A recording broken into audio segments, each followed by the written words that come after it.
I would say the one thing that nobody wants to hear, which is work for free for a year. You know, like nobody wants to hear that, because when I was sending in pictures when I was 16, it was to do X-Men and Superman and all that, and in reality you have to start at the bottom, work for free, and then get into the lowest rung and work your way up to do that highly paid stuff.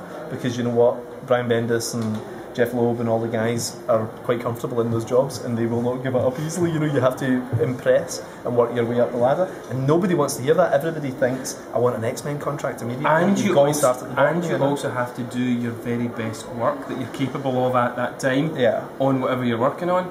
You know, so if you're doing your own stuff, your own self-published stuff, or your own webcomic, you have to think of it as the showcase that this is the best work I can do.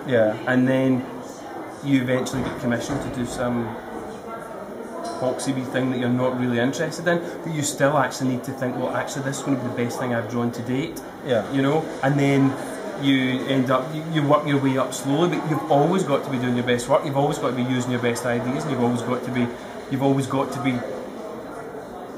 I think you've always got to be trying to impress. If that's what you're going for, either you're trying to impress to get work on bigger and better projects, or you're trying to impress simply because it's in your nature to always want to be.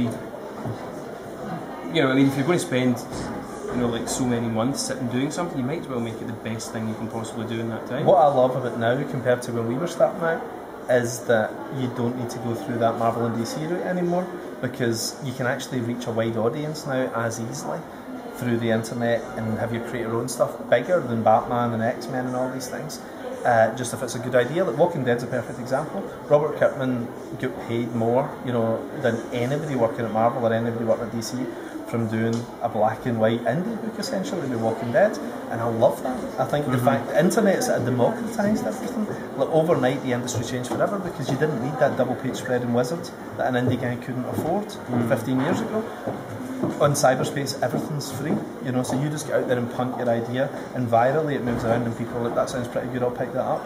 And word of mouth is what made Robert a multi-millionaire, and I think that's fantastic, that you don't need to go and do something you're not that into. Yeah, and in comics you're fortunate in that there is although some comics are starting again to appeal more to the mainstream, there's still the main market for comics is people who actually want to own comics. There's something in that mentality that actually wants to own the... Whereas with music, it must be much more difficult if you're trying to get into the music industry, because you can put your music out there for free, but people I think are less likely to then go and actually either pay for an official download or buy a physical CD. The honest truth is, like, if you listen to anything on your iPod, it sounds the same whether it's downloaded or bought. It just sounds the same. And which isn't the case. It's not the same with comics, because it's an experience, it's a physical experience. And it's the same with movies. If you download something off the internet, you can sit and watch it, and it's as good as if you paid $14.99 for it, you know? But comics is the last thing that you can feel the texture and all that, you know?